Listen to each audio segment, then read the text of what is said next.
Hello students, good morning. पिछले video में हम लोगों ने केमिस्ट्री में चैप्टर फर्स्ट शुरू किया था।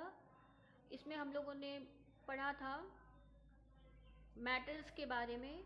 आज हम लोग मैटर्स के जो तीनों टाइप्स हैं, जो सॉलिड, लिक्विड, गैस हैं, इनके बीच में डिफरेंस पढ़ेंगे।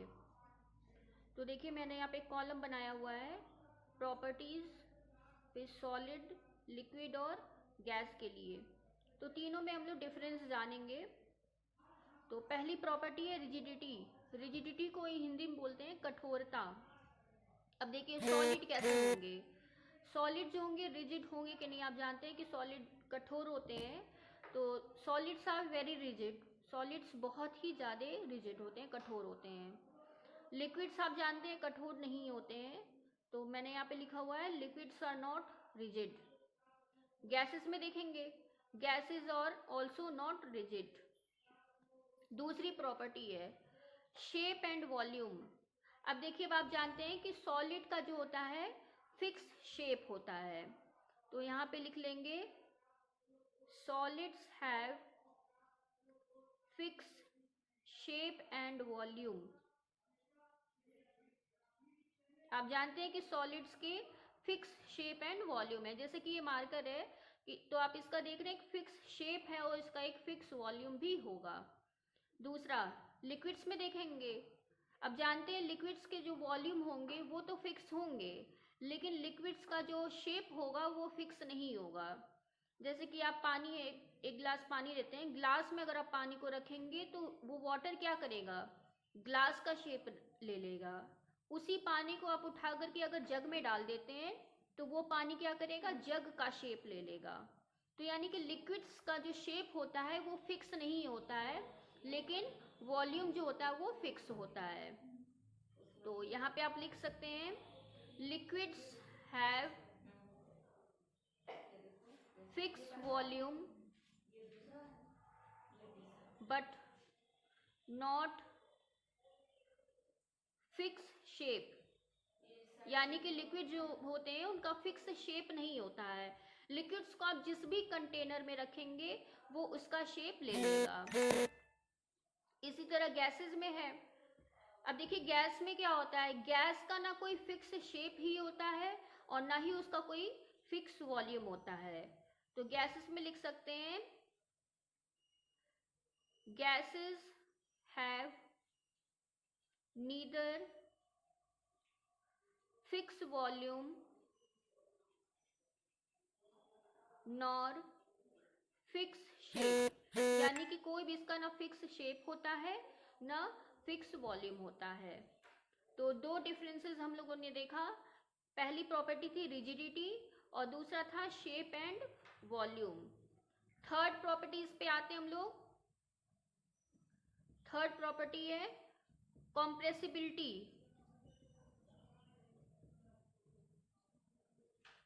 कॉम्प्रेसिबिलिटी ये सभी आप लोग नोट्स के रूप में लिख सकते हैं।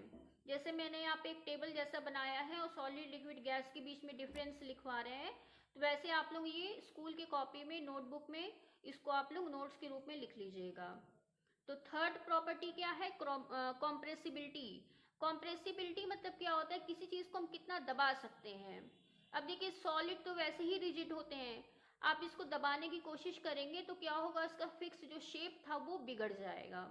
अब जैसे ये मार्कर है, इसको आप दबाने की कोशिश करेंगे तो ये टूट जाएगा। यानी कि सॉलिड्स को हम कॉम्प्रेस नहीं कर सकते हैं, सॉलिड्स को दबा नहीं सकते हैं। तो यहाँ पे लिख लेंगे solids cannot be compressed। Solids को कंप्रेस नहीं किया जा सकता है। लेकिन लिक्विड में आप जानते हैं लिक्विड फ्लो होता है। अगर हम लोग लिक्विड को कंप्रेस करें तो क्या होगा कि वो सॉलिड में चेंज हो जाएगा। तो यहाँ लिख सकते हैं लिक्विड्स में, liquids can be compressed. Liquids को कंप्रेस किया जा सकता है और जब हम लिक्विड को कंप्रेस करेंगे तो वो सॉलिड में कन्वर्ट हो जाएगा। गैसेस में, गैस की केस में क्या होता है, जैसे आप इसका सबसे अच्छा एग्जांपल गैस सिलेंडर आप लोग देखे होंगे, आपके घरों में आता है। तो गैस सिलेंडर में क्या होता है, गैस को ही कंप्रेस करके भरा जाता है। तो यहां पे लिख सकते हैं gases can be compressed easily, gases को आसानी से कंप्रेस किया जा सकता है। तो ये 3 डिफरेंसेस हम लोगों ने देखे अभी तक। अब अगला डिफरेंस हम लोग पढ़ेंगे,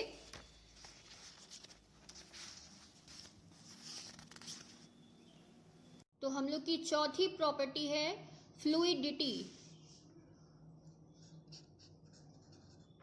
फ्लूइडिटी फ्लूइडिटी मीन्स क्या होता है, बहना।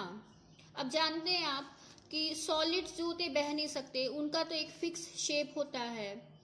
तो सॉलिड्स के कॉलम में हम लोग लिख लेंगे सॉलिड्स डू नॉट फ्लो, यानी कि सॉलिड्स फ्लो नहीं कर सकते हैं। लिक्विड्स में क्या होगा, आप जानते हैं लिक्विड्स जो होते हैं वो फ्लो करते हैं। तो लिक्विड्स में लिख लेंगे हम लोग कि लिक्विड्स फ्लो। गैस के कॉलम में आएंगे हम लोग, तो आप जानते हैं कि गैसेस जो होते हैं आसानी से फ्लो करते हैं। तो गैस के कॉलम में लिख लेंगे गैसेस फ्लो इजिली, यानी कि गैसेस जो होते हैं आसानी से फ्लो करते हैं। तो ये चौथी प्रॉपर्टी थी हम लोग की फ्लूइडिटी। अगली प्रॉपर्टी है हम लोग की इंटरमॉलिक्यूलर अट्रैक्शन।